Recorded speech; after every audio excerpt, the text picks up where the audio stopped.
আপনার জীবন চালানোর মতো কোনো টাকা পয়সা না থাকে, আর আপনি এন্টারপ্রেনার হতে গেলেন, তখন হবে কি না ঘরকা না ঘাটকা। আপনার ব্যবসার জন্য আপনি ঠিক মতো পুঁজি বিনিয়োগ করতে পারবেন না, আবার আরেকদিকে নিজের ঘর চলবে না, ঘরে নানান চ্যালেঞ্জ থাকবে। AI is not going to change much, এত টেনশন করেন না। এটার কারণে জব চলে যাবে, ভুয়া কথা, এটা নিয়ে আসলে এত টেনশন করার কিছু নেই। এআই এসে একটা কম্পিউটারের মাদারবোর্ড ঠিক করে দিতে পারবে না, এআই এসে একটা ইলেকট্রিক্যাল ইঞ্জিনিয়ারের চাকরি নিয়ে যেতে পারবে না। আমাদের ভেতরকার একটা বড় সমস্যা হচ্ছে আমরা অনেক দিন অপেক্ষা করি, আরেকটু ভালো কি পাওয়া যাবে, আরেকটু ভালো পাওয়া যাবে।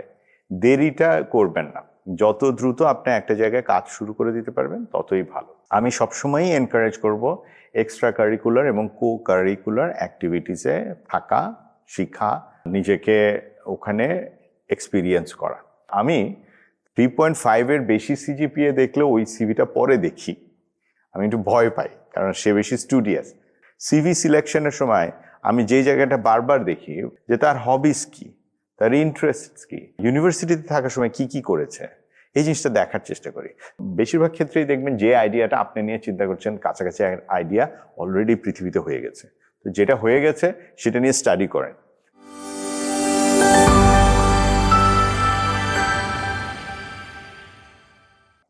ফোকাসটা ঠিক করা, ক্যারিয়ার গোলটা সেট করা, প্যাশন এবং আমার স্কিল সেট কোথায় আছে সেই অনুযায়ী আমি আমার ক্যারিয়ারটা সেট করে তারপরে আমি স্কিল বিল্ড করব, নেটওয়ার্কিং করব।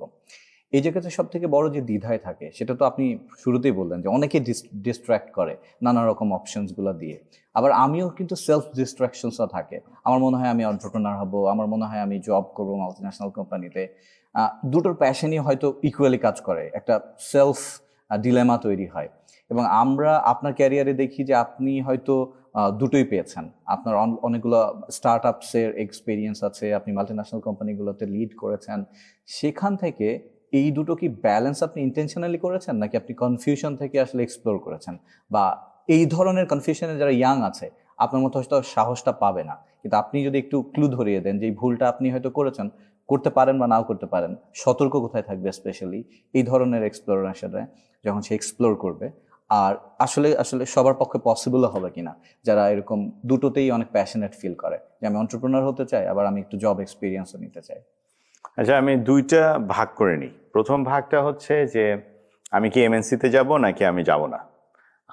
আমার কথা হচ্ছে প্রথমে যে চাকরি, যদি আপনি চাকরিতে যেতে চান তাহলে প্রথম যে চাকরি পাবেন আপনি সেটা নিয়ে ফেলেন।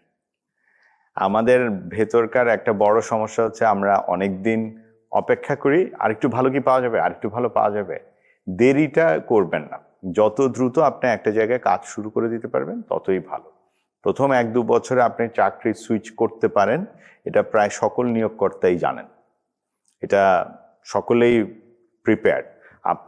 আপনাকে রিটেন করা তাদের দায়িত্ব, আপনার দায়িত্ব না। এখন আপনি যদি তার ওখানে শুরু করার পরে তার ওখানে জয়েন করার অনেক আগে একটা অ্যাপ্লিকেশন ফেলেছিলেন, সেই অ্যাপ্লিকেশনের এগেনস্টে আপনাকে ডেকে ইন্টারভিউ দিয়েছে, ওরা আপনাকে হায়ার স্যালারি দিয়েছে, আপনি যাবেন না কেন?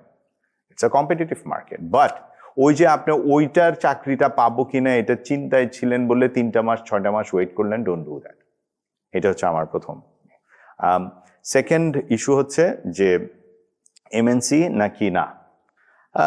দেখুন, আমাকে আমার একজন আইবিএর স্যার আমাকে মজার কথা বলেছেন। উনি বলেছিলেন আইবিএ 2 প্রকারের মুরগি তৈরি করে, একটা হচ্ছে দেশি মুরগি আর একটা হচ্ছে ফার্মের মুরগি।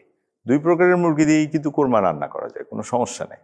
2 প্রকারের মুরগি দিয়েই কিন্তু 2 ধরনের চিকেন বিরিয়ানি রান্না করা যায়, কোনো সমস্যা নেই, দুটোই চলবে। কোয়েশ্চেন ইজ আমি কোনটাতে ফিট করব, দ্যাটস আ কোয়েশ্চেন। এখন আপনি কি দেশি মুরগি নাকি আপনি ফার্মের মুরগি, এটা আপনি ডিফাইন করতে পারবেন। কোনোটাতেই, আবারও বলছি, কোনোটাতেই কোনো ভুল নেই। কেউ কেউ আছেন যারা শারীরিকভাবে সক্ষম, হাটে মাঠে ঘাটে কাজ করতে পছন্দ করেন, গায়ে কাদা লাগিয়ে হয়তো ফুটবল খেলে বড় হয়েছেন। কেউ কেউ আছেন সফিস্টিকেটেড, ধানমন্ডি আবাহনী মাঠে ক্রিকেট খেলেছেন, একটু অপেক্ষাকৃত সফিস্টিকেটেড, হয়তো ব্যাংকে গেলে বেটার করবেন। আপনার স্ট্রেংথ এরিয়া, আপনার ফিটনেস মানে আপনি কোথায় ফিট করছেন, এটা আপনাকে বুঝতে হবে এবং সেই অনুযায়ী আপনি এগোবেন। কিন্তু এখন আসলে যদি আপনি মনে করেন যে এমএনসিতে গেলে আমি একটা ভালো চাকরির এনভায়রনমেন্ট পাবো এবং আমি লোকাল কোম্পানিতে গেলে পাবো না, এইটা ভুল ধারণা। every company has its own imperfections and no company is perfect. হ্যাঁ, এমএনসিতে হয়তো দেখা যাবে কিছু সুযোগ সুবিধা বেশি, এমএনসিতে হয়তো দেখা যাবে স্টার্টিং স্যালারি বেশি, বাট আইল টেল ইউ, আপনি এমএনসিতে গিয়ে স্টার্টিং স্যালারি পাবেন কথার কথা 70,000 টাকা, কিন্তু এই স্যালারিটা বাড়বে কিন্তু প্রতি বছর 5-6 হাজার টাকা করে। সুতরাং 5 বছর পরে গিয়ে আপনার স্যালারি হবে হয়তো কথার কথা ±100K এর মতো। ওয়ারেজ আপনি হয়তো একটা লোকাল কোম্পানিতে 30,000 টাকায় চাকরি শুরু করেছেন, তো আপনি তুক্ষর কাজ করেছেন, আপনার স্যালারি ধাপ ধাপ করে 5 বছর পরে কিন্তু 1.5 লাখ টাকা হয়ে যাবে। So you really can't define কি হবে। That's number 1। নাম্বার 2, যেটা আমি সবসময় বলে আসি, সেটা হচ্ছে ওই ভবিষ্যতে কি হবে এটা যত না প্ল্যান করছেন, হ্যাঁ আপনার একটা উদ্দেশ্য থাকবে, but you think about the immediate bridge that you are going to cross.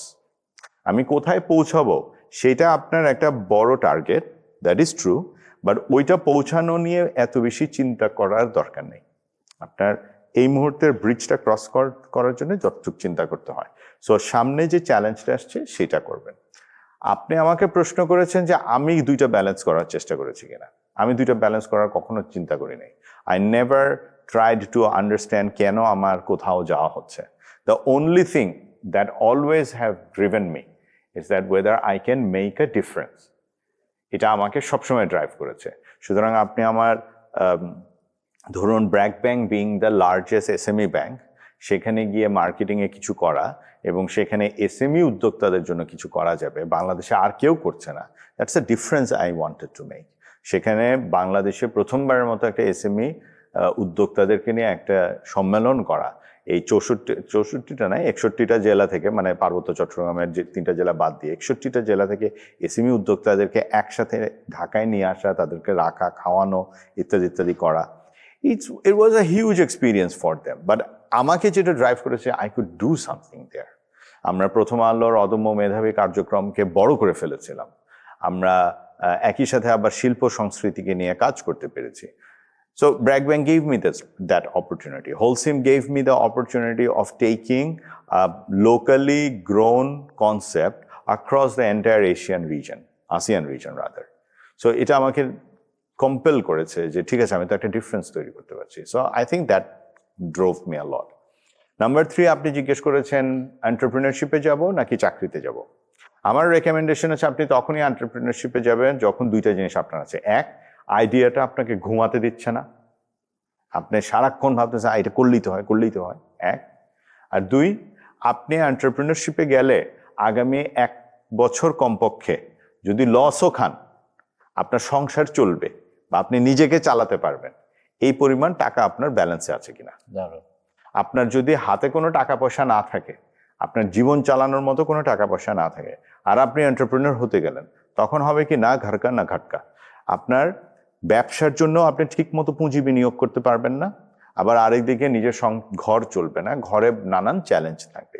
তখন দেখবেন কোনোটাই হবে না, দুটার টানাপোড়নে ব্যবসাটাও ঠিক মতো হবে না এবং আপনার ঘরেও আর শান্তি হবে না। সুতরাং আপনি তখনই এন্টারপ্রেনারশিপে যাবেন, আমার আগেইন রেকমেন্ডেশন, যখন আপনার হাতে ইনাফ ফিনান্সিয়াল ব্যাকআপ আছে। এখন আপনি আমাকে এটাও জিজ্ঞেস করতে পারেন, তাই বলে কি সবাই ফিনান্সিয়াল ব্যাকআপ নিয়ে নেমেছিল? আইল টেল ইউ হোয়াট, কখন নামবেন আপনি নামবেন হচ্ছে তখন যখন আপনি শিওর শট জানেন যে ঠিক আছে, আমি ছোট পুঁজি দিয়েও আমি ছোট পুঁজিটাকে 1 মাসের ভিতরে আবার ফেরত নিয়ে আসতে পারবো। সো আপনি যদি ওইটা জানেন তখন অল্প পুঁজি নিয়ে নামেন, কোনো সমস্যা নেই। বাট আপনি যদি সেটা শিওর না জানেন, আপনার কাছে যদি মনে হয় যে আমার ব্রেক ইভেন পয়েন্টে পৌঁছানো পর্যন্ত আমার কথার কথা হিসাব করেন কত টাকা লাগবে, যদি কথার কথা ততদূর পৌঁছাতে আপনার 62 লাখ টাকা খরচ হয়, আপনাকে প্রথমে দেখতে হবে 62 লাখ টাকা ঘরে আছে কিনা। এটা হচ্ছে বড় বিষয়। এই ক্যালকুলেশনটাতে অনেকে চ্যালেঞ্জ ফেস করে যে আসলে আমি কতটুকু শিওর, কারণ এটার সাথে আনসার্টেনটি, রিস্ক ইনভলভ থাকে। তো সেক্ষেত্রেই আসলে মূল চ্যালেঞ্জটা ফেস করে যে আমি যেটা এস্টিমেট করছি সেটা যদি না হয়, তো সেক্ষেত্রেই তখন দেখা যাচ্ছে সে ভুল টাইমেও নামতে পারে, অথবা ওই প্যাশনটা কাজে লাগলো না বলে একটা রিগ্রেট ফিলিং ওর লাইফে থাকে। সো ওখানে আপনার কোনো সাজেশন বা কোনো আছে কিনা? আমরা স্পেশালি স্টার্ট আপ ফাউন্ডাররা আমাদের নিজেদের একটা নাইস গ্রুপ আছে এবং এই গ্রুপের ভিতর আমরা কিন্তু নিজেরা অনেক কথা বলি। And most of the start up founders have found, আমাদের কমন একটা প্র্যাকটিস হচ্ছে আমাদের সবারই এক বা একাধিক মেন্টর আছেন। মেন্টরদেরকে কেন কাজে লাগে? 3টা কারণে এগেইন কাজে লাগে। একটা হচ্ছে মেন্টররা যখন আমি অনেক মুষড়ে পড়ছি সেই সময়টা হয়তো আমাকে একটু সাপোর্ট দেওয়ার জন্য কাজে লাগে। 2 নম্বর যেটা সবচেয়ে বেশি দরকার, যে মেন্টররা আমাদেরকে সঠিক দিক নির্দেশনা দিতে পারেন। যে আপনি যেরকম বললেন যে আমি অমুক ব্যবসায় যাচ্ছি, এই ব্যবসাটাতে আগামী ব্রেক ইভেন করতে কতদিন লাগবে, মেন্টর হয়তো দেখিয়ে দেবেন তুমি এরকম করে একটা বিজনেস মডেল তৈরি করো ফিন্যান্স এক্সেলে, এবং দেখো এটা যোগ করো, করার পরে দেখো কততে যায়। তুমি বলছো তোমার সেলস 3য় মাস থেকে এত হয়ে যাবে, এতে 3য় মাসে আসলে এত হবে না, এটসেট্রা। মেন্টর এই দিক নির্দেশনা দেন। 3 নম্বর যেটা আনাদার থিং যেটা মেন্টররা দেন, সেটা হচ্ছে মেন্টররা খুব অনেস্ট ফিডব্যাক অ্যান্ড ক্রিটিসিজম দেন। তারা বলে দেন যে তোমার এটা করা উচিত না বা তোমার এটা করা উচিত। তো মেন্টর বেছে নেওয়া ইজ আ গুড প্র্যাকটিস। এটা আমার কাছে মনে হয় বাংলাদেশে কম হয়, বাট আমার কাছে মনে হয় এটা আমি বলবো আমার ব্যক্তিগত লাইফে মেন্টরশিপ কাজ করেছে, এবং আমি নিজে এখন অনেককে মেন্টর করি। I can clearly see that it helps to understand. Second যেটা হেল্প করবে obviously to study a lot, to understand. আমার মতো বেশিরভাগ ক্ষেত্রেই দেখবেন যে আইডিয়াটা আপনি নিয়ে চিন্তা করছেন, কাছাকাছি আইডিয়া অলরেডি পৃথিবীতে হয়ে গেছে। তো যেটা হয়ে গেছে সেটা নিয়ে স্টাডি করেন, করলে দেখবেন তাদের টিপিং পয়েন্ট কী ছিল, ফেলিয়ার পয়েন্টস কী ছিল, তাদের কত টাকা খরচ হয়েছে। এই জিনিসগুলি যখন বুঝতে থাকবেন তখন সেইগুলো থেকে আপনারা বুঝতে পারবেন যে আমি কত টাকা আসলে খরচ হতে যাচ্ছে। বাট আমার কাছে সবসময় রেকমেন্ড করি আপনি যে কোনো কিছুতে যাওয়ার আগে এক্সেলে একটা ফিনান্সিয়াল মডেল তৈরি করেন। আপনি যদি না পারেন আপনার যে ফ্রেন্ডটা এক্সেলে ভালো তাকে জিজ্ঞেস করেন। আপনি যদি কোথাও না পান আপনি ফিভার বা বিহ্যান্স বা কোনো একটাতে গিয়ে যে কোনো একটা এক্সপার্ট খুঁজে বের করেন যে আপনাকে বলে দিবে। তার পেছনে $100 বা $50 বা $20 খরচ করেন, but that $20 can actually save you maybe 20 lakh টাকা ওয়ার্থ অফ ইনভেস্টমেন্ট। সো একটা ফিনান্সিয়াল মডেল করলে আপনি বুঝে যাবেন যে আপনার ব্রেক ইভেন পয়েন্ট পর্যন্ত পৌঁছাতে কত টাকা লাগবে না লাগবে এবং কত সময় লাগতে পারে।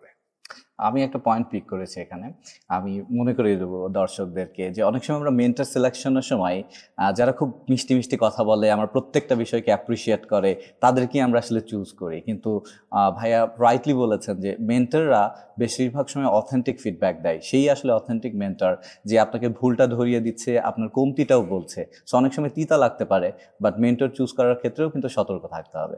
সো ভাই আমরা আবার চলে যাচ্ছি আলোচনায়। এই করোনাকালীন সময়ে এবং রাইট নাও এআই এর যে ইনফ্লুয়েন্সটা, ইমার্জিং টেকনোলজি সব মিলিয়ে বেশ কিছু স্কিল সেটসের চেঞ্জ এসছে প্রফেশনাল গ্রাউন্ডে আমি এন্টারপ্রেনার হতে চাইলেও।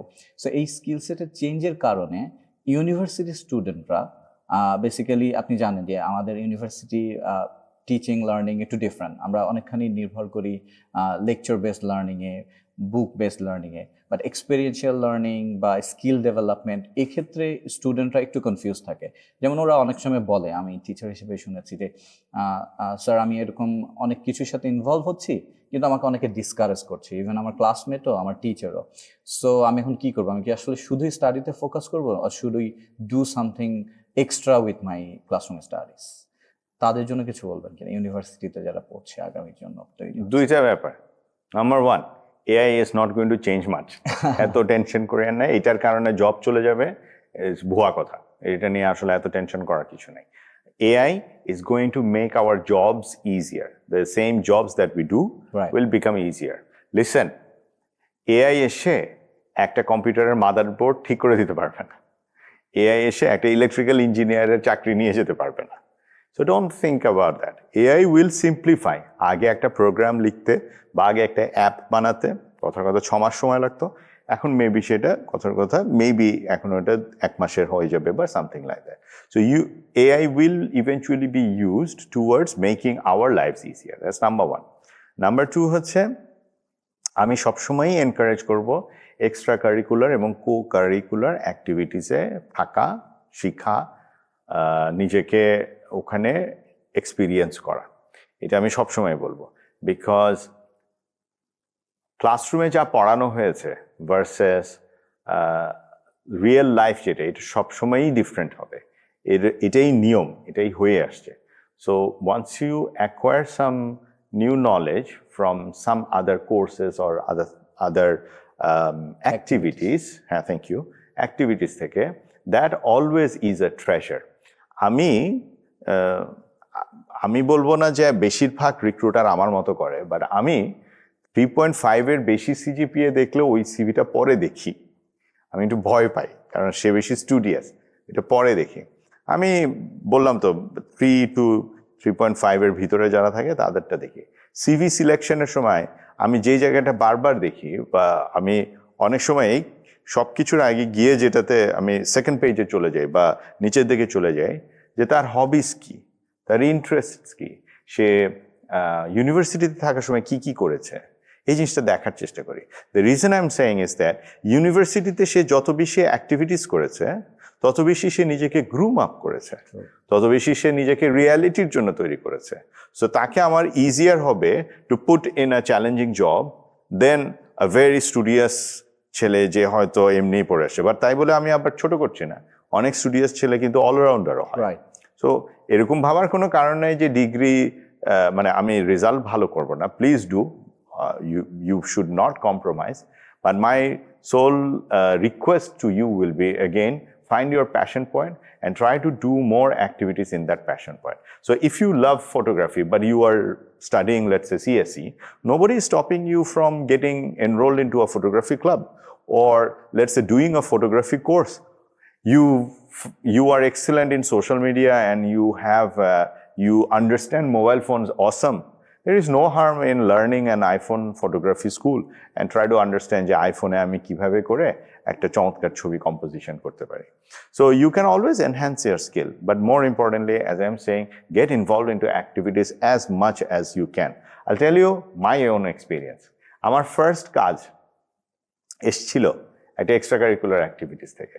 I started my career in Unitrend Limited and that happened because আমি আমাদের আইবিএতে পড়ার সময় প্রথম যে মানে আমাদের প্রিভিয়াস ব্যাচের যে বিদায়ী সম্বর্ধনা হয়েছিল, এই অনুষ্ঠান, এই পুরো প্রোগ্রামটা মানে একদিনের প্রোগ্রাম আয়োজনের জন্য I was involve.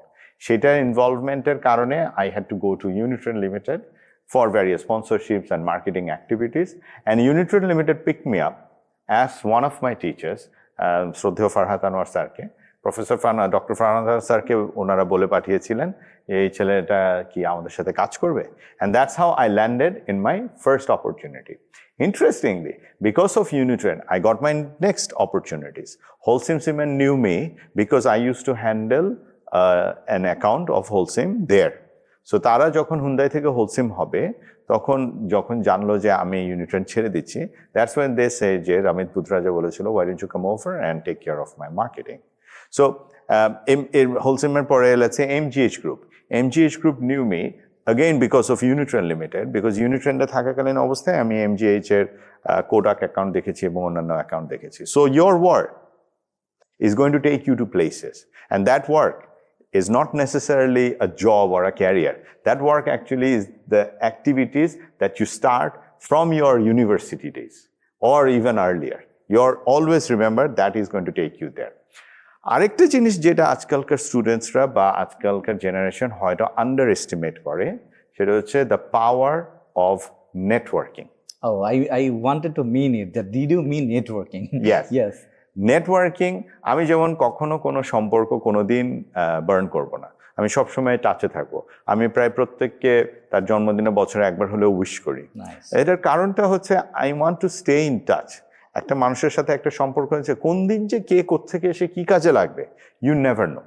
So always keep that networking. Networking also helps যখন আপনারা বিভিন্ন কাজে যাবেন, যে মানুষটা সাথে আজকে পরিচয় হয়েছে, হয়তো সেই মানুষটা চাকরি ক্ষেত্রে গিয়ে হয়তো বড় কোনো একটা জায়গায় পৌঁছেছে, তিনি হয়তো আপনাকে একটা দিবেন। আপনি স্যারদের সাথে ভালো আছেন, 2 বছর পরে গিয়ে আপনার একটা মাস্টার্স অপরচুনিটি আসছে, আপনার নেটওয়ার্কিংটা যদি ঠিক থাকে, মেবি স্যার আপনাকে এমন একটা রেকমেন্ডেশন দিবেন, সেটার জন্য হয়তো আপনার একটা স্কলারশিপ হবে। So do not under estimate the power of networking. Excellent. Thank you for sharing all these aspects. যদিও আমি প্রশ্নটি করেছি, বাট একটা জাস্ট আপনার সম্পর্কে এই মুহূর্তে আর আলোচনায় একটা কমেন্ট করতে চাই যে you are very optimistic, because আমি এআই নিয়ে যতজনকে কথা বলতে শুনেছি সবাই ভয় দেখিয়েছে, বাট আমি শুরু থেকে আপনাকেও এই টাচটা দেওয়ার চেষ্টা করেছি নানা দিক থেকে, একটু ভয় দেখানোর আমাদের দর্শকদেরকেও, যে ভয়ে যেন তারা তৈরি হয়। কিন্তু ভয় দেখিয়েই যে তৈরি করতে হবে, ইটস নট নেসেসারিলি ইম্পর্ট্যান্ট। আমার মনে হয় যারা পুরো এপিসোডটি দেখবে তারা বুঝবে। ইটস নট অ্যাবাউট কি হতে যাচ্ছে, কি হয়ে গেল, ফিয়ার জোনে থেকেই যে সবসময় নিজেকে প্রিপেয়ার করতে হবে, নট লাইক দ্যাট। আমি আমার প্যাশন থেকেও নিজেকে তৈরি করতে পারি, জাস্ট নিজের মতন করে তৈরি করা। Very nicely articulated. Thank you. Thank you. So আমরা প্রায় প্রোগ্রামের শেষের দিকে, আমাদের আলোচনা খুবই সংক্ষেপ হয়েছে, বাট আমরা কংক্রিট যেটা চেয়েছি আপনার কাছ থেকে, ইয়াংদের কিছু দিক নির্দেশনা। আপনি যদি আরো কিছু অ্যাড করতে চান ইয়াংদের জন্য, to prepare for the future. আমাদের সবাই ইদানিং বলে ফলো ইয়োর প্যাশন, যেটা আমি বলেছি, ফলো ইয়োর প্যাশন, তুমি তোমার স্বপ্নের জন্য নিজেকে তৈরি করবে। আবার অ্যাট দ্য সেম টাইম এটাও খেয়াল রাখতে হবে যে স্বপ্ন স্বপ্ন, বাস্তবতা বাস্তব। সো ডোন্ট থিঙ্ক, দেখবেন আমি বলেছি যে চাকরি যেটা পাবেন সেটা নিয়ে শুরু করে ফেলেন। Don't wait for your dream job to come. So you need to also be adaptive to your works. এটা একটা টিপস, যে you need to adapt to the situation, to the people you are interacting, to the job you have at the front. এটা হচ্ছে একটা। Secondly, you are not, মানে your faults are not as large as you think they are. It is you who is seeing your fault every day. That's why you think that it's a very big fault. It's not a fault. Trust me, nobody is perfect. As I say, হাতের 5টা আঙ্গুল সমান না। তুমি অন্যরকম বলে এরকম ভাবার কারণে এটা একটা ফল্ট। তুমি প্রতিদিন সকালে উঠে তোমার ব্রণটা দেখতে পাচ্ছ বলে তোমার মনে হচ্ছে আয় হ্যাঁ আমার কেমন লাগছে। But maybe your friend, or maybe your teacher, or maybe the person who loves you never actually has even seen it, noticed it. So your faults are not as large as you think they are. Rather, কিছু fault থাকলেই তুমি human. So don't worry about it. Number 3, yes, motivational speaker অনেক কিছু বলে. I'm not a motivational speaker. I will always remind you that the world is harsh. The reality is unfair. But in unfair reality, এটাও মাথায় রাখতে হবে, there is always an opportunity. Your job is to define that opportunity, prepare yourself for that, and go grab it. Lovely. আবারও 3টা আপনি পয়েন্টের কথা বলেছেন শেষের দিকে, অ্যাডাপ্টেবিলিটি অ্যান্ড নিজের ফেইলিয়ার্স আর ফ্লস আর ফলসটা আসলে নিজেকে ডিফাইন করে না, আমরাই বেশি ওভার আন্ডারস্টিমেট করি আমাদেরকে। At the same time preparing for the future, যেটা আসলে অনেক সময় হয়তো রুথলেস। But মানে the future reality is ruthless. Yes. But that doesn't mean reality is not rewarding. So far we covered a lot of things, এবং আমরা যেটা চেয়েছি যে আসলে ইয়াংরা অনেক কিছু জানবে, শিখবে, আমার মনে হয় অনেকগুলো পয়েন্টস আমরা পেয়েছি। থ্যাংক ইউ ভাই। প্রিয় দর্শক, আপনারা দেখছিলেন meet the leaders, organised by skill.jobs, learning partner GoEdu and online international university, powered by Danib Homes Bangladesh.